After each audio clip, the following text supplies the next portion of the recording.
दोस्तों नमस्कार, मेरा नाम डॉक्टर सतपाल सिंह। स्वागत है आपका हमारे इस YouTube चैनल में जिसका नाम है डॉक्टर हेल्थ एडवाइस। दोस्तों आज की इस वीडियो में मैं आपको फिशर के कंप्लीट ट्रीटमेंट के बारे में बताऊंगा। अगर आप फिशर से परेशान हैं, चाहे आपको एक्यूट फिशर है या क्रॉनिक फिशर है, यानी कि फिशर आपको अभी अभी हुआ है या फिर कुछ समय का आपको फिशर हो चुका है, तो इस वीडियो को देखने के बाद आपकी जो फिशर की प्रॉब्लम है वो 100% जड़ से खत्म हो जाएगी इस वीडियो में, क्योंकि मैं आपको स्टेप बाय स्टेप आपको पूरा कंप्लीट ट्रीटमेंट आपको बताऊंगा।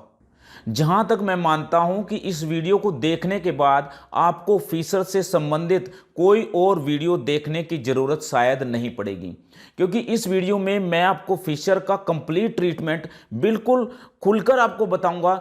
एक एक चीज आपको बताऊंगा कि स्टेप बाय स्टेप आपने क्या क्या करना है, किस प्रकार से करना है, और इस ट्रीटमेंट को आप घर बैठकर आप किस प्रकार से कंप्लीट ट्रीटमेंट आप करोगे, इसके बारे में इस वीडियो में हम चर्चा करेंगे। तो कैसा भी आपको फिशर होगा, ये वीडियो आपके लिए बहुत ही रामबाण होने वाली है, क्योंकि इसमें जो मैं ट्रीटमेंट बताऊंगा वो बहुत ही ज़बरदस्त ट्रीटमेंट है और इसके इतने फैंटास्टिक आपको रिजल्ट मिलेंगे कि आपको पहले ही दिन आप इसका जैसे ही प्रयोग करेंगे, जैसे ही आप ये ट्रीटमेंट शुरू करेंगे, तो आपका जो पेन है और बहुत सारी जो चीज़ें हैं आपकी वो ठीक होनी शुरू हो जाएंगी। पहले ही दिन से आपको रिजल्ट मिलने शुरू हो जाएंगे। दोस्तों फिशर, पाइल्स और फिस्टुला, ये एनोरेक्टल की 3 ऐसी बीमारियां हैं जो बहुतायत यही देखी जाती हैं ज़्यादातर।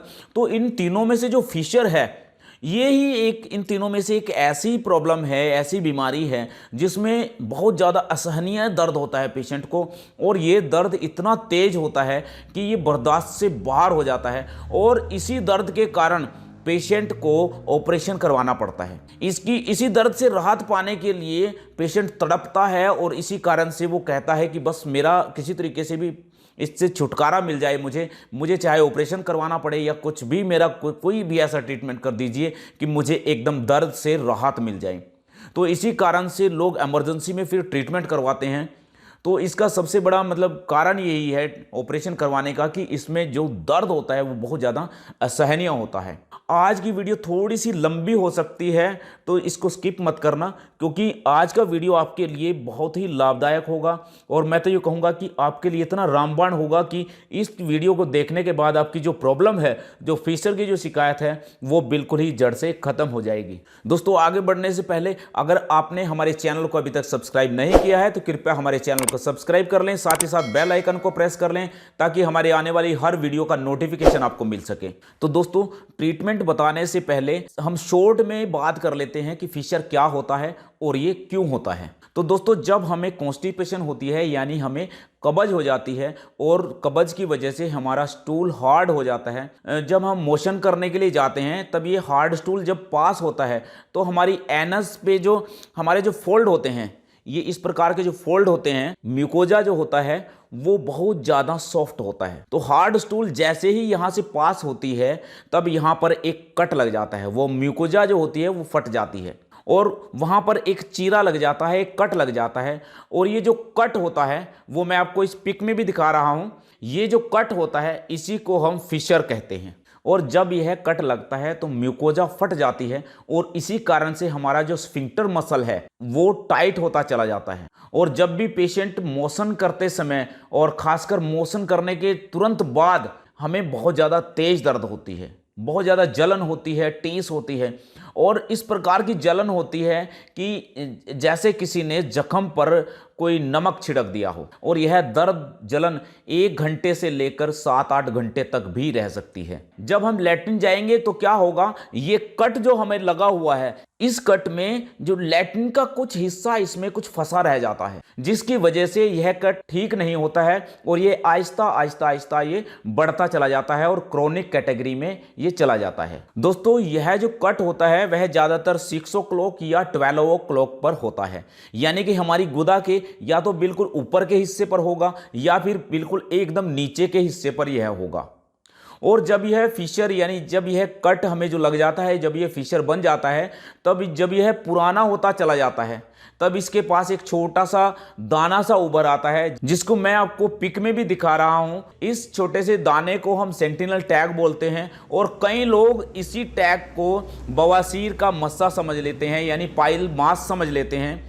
तो बवासीर के मस्से में और फिशर के साथ लगे सेंटिनल टैग में बहुत ज़्यादा अंतर होता है। तो मैं इन दोनों की पिक एक साथ में लगा रहा हूं जिससे कि आप इन दोनों के अंतर को समझ सकें कि आपको पाइल मास की प्रॉब्लम है या फिर आपको ये मस्सा जो है ये सेंटिनल टैग है। तो इसमें आपको सिम्टम क्या क्या दिखाई देंगे, इसमें क्या क्या लक्षण दिखाई देंगे। तो इसमें जलन चुभन के साथ साथ आपको गुदा के पास सूखापन महसूस हो सकता है, वहां पर खारिश आपको महसूस होती है, एक प्रकार की इचिंग आपको महसूस होती है और ब्लीडिंग भी आपको हो सकती है। ब्लीडिंग आपको ड्रॉप वाइज हो सकती है या फिर लैटिन के साथ चिपक कर ब्लड आ सकता है, एक लकीर की तरह, एक लाइन की तरह। दोस्तों अब बात करते हैं फिशर के ट्रीटमेंट की।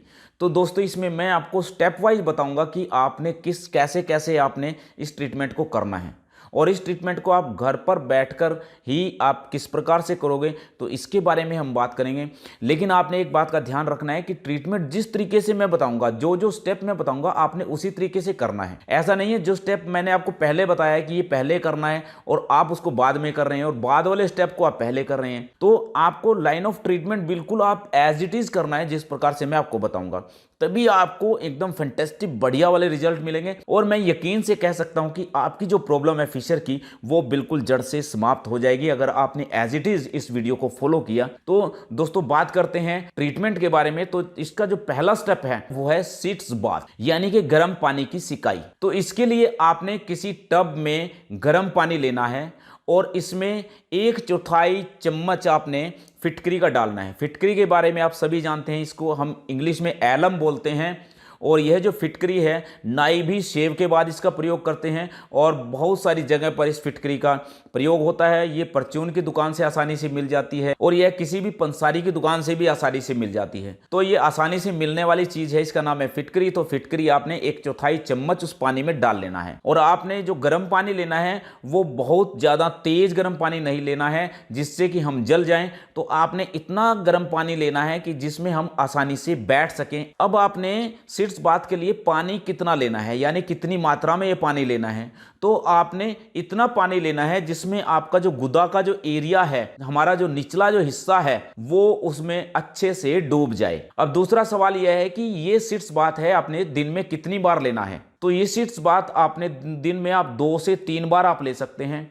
जो मस्ट जो कंपलसरी है वो सुबह तो आपने लेना ही है, सुबह और शाम तो आप कंपलसरी लीजिए इसको। बाकी आप 3 बार भी इसको ले सकते हैं। सुबह आप जब अब मोशन जाकर आप आते हैं तो मोशन के हमने तुरंत बाद जब हम टॉयलेट से बाहर निकलते हैं तब हमने तुरंत उसमें गर्म पानी में बैठना है, गर्म पानी की सिकाई करनी है, यानी सिट्स बाथ लेना है। ये कितने टाइम तक हमने लेना है तो इसको हमने 10 से 15 मिनट तक हमने इसमें बैठे रहना है। 10 से 15 मिनट तक हमने इस सिकाई का प्रयोग करना है। ये हमारे लिए जो फिशर की जो प्रॉब्लम है उसमें रामबाण का काम करेगा। दोस्तों इस पानी की सिकाई से आपको दर्द में तुरंत राहत मिलेगी और इसके साथ साथ जो हमारा जो एनल एरिया है वहां पर जो सूजन आ गई है, इन्फेक्शन हो गया है, वो भी इससे ठीक होना शुरू हो जाएगा। साथ ही साथ जो हमारा जो स्फिंक्टर मसल टाइट हुआ है वो इससे लूज होना शुरू हो जाएगा और हमारा जो फिशर की जो प्रॉब्लम है वो आहिस्ता आहिस्ता ठीक होनी शुरू हो जाएगी। दोस्तों फिशर के ट्रीटमेंट के लिए जो अगला हमारा स्टेप है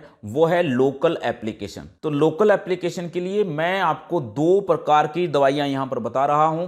तो एक तो जो पहली जो दवाई है वो है ज़ाइलोकेन जेली और जो दूसरी दवाई है वो है जात्यादी ऑयल। आपने इनमें से सबसे पहले प्रयोग करनी है ज़ाइलोकेन जेली। तो इसको लगाने के लिए आपने एक ग्लव्स की सहायता से इसको लगाना है और जैसे जैसे मैं आपको बताऊंगा आपने इस दवाई को इसी प्रकार से प्रयोग करना है। और आपने इसको लगाने के लिए आपको लिथोटोमी पोजीशन में लेटना है। आपको मैं इसकी पिक भी दिखा रहा हूं और इसी प्रकार की पोजीशन में लेटकर आपने इस दवाई का प्रयोग करना है। दूसरा, इस दवाई को आप वैसे तो खुद भी प्रयोग कर सकते हैं, लेकिन अगर आप अपने किसी परिजन जिससे आप खुले हुए हैं, जिनसे आप खुलकर बातचीत कर सकते हैं, तो उनसे अगर आप लगवाएं तो ये बहुत ज़्यादा बेहतर रहेगा। अगर कोई दूसरा कोई भी भाई बंद आपका कोई भी हो, आपका परिजन कोई भी हो, आपका फैमिली मेंबर हो या कोई आपका दोस्त भी हो सकता है वो, तो किसी से भी आप लगवाएं तो वो ज़्यादा बेहतर तरीके से लगा सकता है और उसमें आपको ये दवाई बहुत ज़्यादा अच्छे तरीके से काम करेगी अगर आप किसी और से लगवाएंगे। तो दोस्तों आपने ज़ाइलोकेन जेली को लेना है और इस प्रकार से एक ग्लव्स लेना है, आपने उसको आपने डाल लेना है।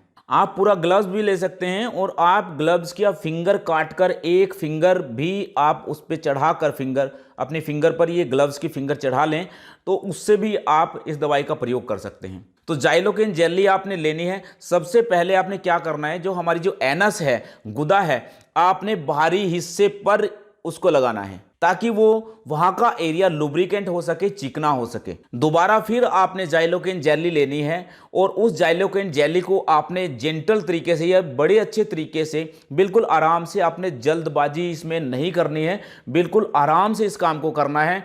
और आपने, जैसे ये हमारी एनस है, तो आपने एनस के थोड़ा सा ऊपर के हिस्से पर आपने उंगली को रखना है और धीरे से ऐसे अंदर लेकर जाना है। मैं फिर आपको बताता हूं कि आपने उंगली को थोड़ा सा ऊपर आपने रखना है और धीरे से ऐसे लेकर जाना है।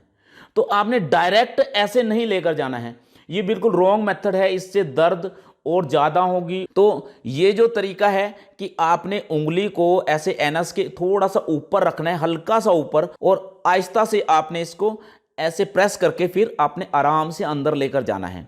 और फिर उसके बाद आपने एनस में आराम आराम से आहिस्ता आहिस्ता आपने उंगली को ऐसे घुमाना है। और ये जो प्रोसीजर है ये आपने 3 से 4 मिनट तक आपने लगातार करना है।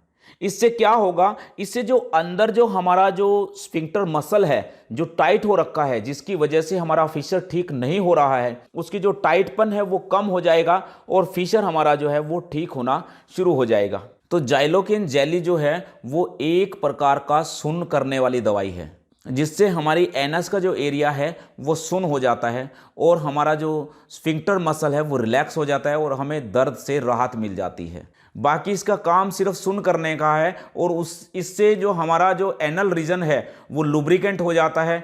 तो दूसरी जो दवाई है वह है जात्यादी तेल। इसको आपने जाइलोकेन जेली लगाने के बाद प्रयोग करना है। तो आप एक 5 ml की सिरिंज आपने लेनी है और आपने सिरिंज का अगला जो हिस्सा होता है, ये मैं आपको दिखा रहा हूँ, आपने इसकी जो नीडल है वो उतार देनी है और अगला जो इसका हिस्सा है आपने 5 ml जात्यादी ऑयल आपने इसमें भर लेना है। तो 3 से 5 ml आप ले सकते हैं। तो आपने जो क्या करना है, एनस का जो हमारा एरिया है वहाँ पर आपने ये इसका जो टिप है, जो ऊपर का जो हिस्सा है, वो आपने एनस के अंदर लेकर जाना है और ऐसे इसको प्रेस कर देना है। अब क्या होगा, कुछ ऑयल तो अंदर चला जाएगा और कुछ ऑयल थोड़ा सा बाहर रह जाएगा। जो तेल जो बाहर आ गया है वह आपके कपड़े भी गंदे कर सकता है। तो इसके लिए आप जो पट्टी का बना हुआ गोज पीस है वो आप पहले यहाँ पर रखें और उसके बाद इसको प्रेस करें, ताकि जो वो ऑयल बाहर आए तो वो सिर्फ ये जो पट्टी का जो टुकड़ा है इसके ऊपर लग जाए और आपके जो कपड़े हैं वो गंदे ना हों। यह जो जात्यादी तेल है यह एक बहुत बढ़िया एंटीबायोटिक है, एंटी इन्फ्लामेटरी है और साथ ही साथ यह एंटी फंगल भी है। तो यह जख्म सुखाने के साथ साथ ये जो फिशर के कारण गुदा में हमारे सूजन हो जाती है, दर्द हो जाता है, तो उसको भी ये ठीक करने का काम करता है।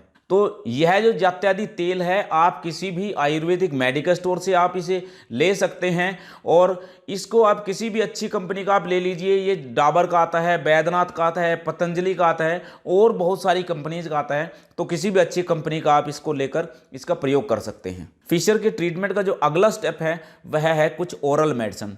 तो इसके लिए आपको मैं कुल 3 प्रकार की दवाइयां बता रहा हूं। इनमें सबसे पहली है कैशोर गुग्गल और जो दूसरी मेडिसिन है उसका नाम है त्रिफला गुग्गल और जो तीसरी मेडिसिन है उसका नाम है सेप्टिलिन। इन तीनों दवाइयों को आपने 2-2 गोली सुबह शाम खाना खाने के 1 घंटा बाद गुनगुने पानी के साथ लेनी है। अब ये दवाइयाँ आपने कितने दिन प्रयोग करनी है, तो ये दवाइयाँ आपने 1.5 से 2 महीने कंटिन्यू आपने प्रयोग करनी है। चाहे आप ठीक भी हो जाएं तब भी आपने 1.5 महीना तो इनको खाना ही खाना है। इसके साथ साथ जो मैंने आपको जात्यादी तेल वाला जो सिस्टम बताया है और जो जाइलोकेन जेली वाला बताया है, तो जाइलोकेन जो जेली है वो आपने कुछ दिन लगानी है। जब आपका जो दर्द से आपको राहत मिल जाए, आप बिल्कुल ठीक हो जाए, तब आपने जाइलोकेन जेली को लगाना बंद कर देना है। लेकिन जो जात्यादी तेल है वो आपने लगातार 4 से 5 महीने लगातार आपने प्रयोग करना है। दोस्तों इसके साथ साथ आप शुरुआत के 4-5 दिन किसी भी पेन किलर का भी इस्तेमाल कर सकते हैं। जब आपको पेन बहुत ज़्यादा हो रही है तब आप जीरोडोल एसपी का प्रयोग करिए, या फिर आप किसी भी पेन किलर का आप इस्तेमाल कर सकते हैं। आप जीरोडोल एसपी बहुत ही अच्छा पेन किलर है। अगर आपको ज़्यादा दर्द है तब आप इस टैबलेट को दिन में 3 बार लें, यानी सुबह दोपहर शाम। और अगर आपको कम दर्द है तब आप इसको दिन में 2 बार लें। और दोस्तों ये 4 से 5 दिन लेने के बाद आपने इसको बंद कर देना है। फिशर की ट्रीटमेंट का अगला जो स्टेप है वह है कॉन्स्टिपेशन। दोस्तों आपको कॉन्स्टिपेशन यानी कब्ज बिल्कुल भी नहीं होनी चाहिए। अगर आपको कॉन्स्टिपेशन है तब आप किसी भी लैक्सेटिव का प्रयोग आप कर सकते हैं। आप त्रिफला चूर्ण ले सकते हैं। आप रात को सोते समय आप कैस्टर ऑयल यानी अरंडी के तेल के आपके 2 चम्मच दूध में या गुनगुने पानी में डालकर आप ले सकते हैं। और इसके अलावा और भी बहुत सारी कब्ज की दवाइयां आती हैं, आप उनका प्रयोग कर सकते हैं अपने किसी भी नज़दीकी डॉक्टर की सलाह से। और दोस्तों ये जो कब्ज की जो दवाइयां हैं इनको आपने बहुत ज़्यादा दिनों तक प्रयोग नहीं करना है। ये जब आपकी जो कब्ज ठीक हो जाए तब आपने इनका प्रयोग बंद कर देना है। फिशर के ट्रीटमेंट के लिए अगला जो स्टेप है वह है हमारा खाना और परहेज। तो आपने तली भुनी चीज़ें, मसालेदार चीज़ें, खटाई और लाल मिर्च और बाहर के जो खाने हैं, फास्ट फूड हैं, ये सभी आपने बंद कर देने हैं। और अगर आप नॉनवेज का प्रयोग करते हैं, नॉनवेज अगर आप ले रहे हैं तो वह भी आप बंद कर दें। तो फाइबर वाली डाइट लें आप। हरी सब्जियों में बहुत ज़्यादा फाइबर होती है और फलों में भी बहुत ज़्यादा फाइबर होता है। तो आप हरी सब्जियां खाएं और फलाहार लें। और साथ ही साथ आप पानी का ज़्यादा सेवन करें। दिन में कम से कम आप 3 से 4 लीटर पानी आप जरूर पिएं। दोस्तों अगर आपने इस ट्रीटमेंट को एज इट इज फॉलो कर लिया तो ऐसा हो ही नहीं सकता कि आपको फिशर की प्रॉब्लम रह जाए। और इसमें जो टैग होता है एक प्रकार का मस्सा होता है, अगर वो नहीं भी ठीक हो तो वो एक्चुअली में वो जाता है सर्जरी से ही, तो उसकी कोई दिक्कत नहीं है, वो कोई दर्द नहीं करता है, वो कोई परेशानी नहीं देता है। तो दोस्तों वीडियो देखने के लिए बहुत बहुत धन्यवाद। जय हिंद, जय भारत।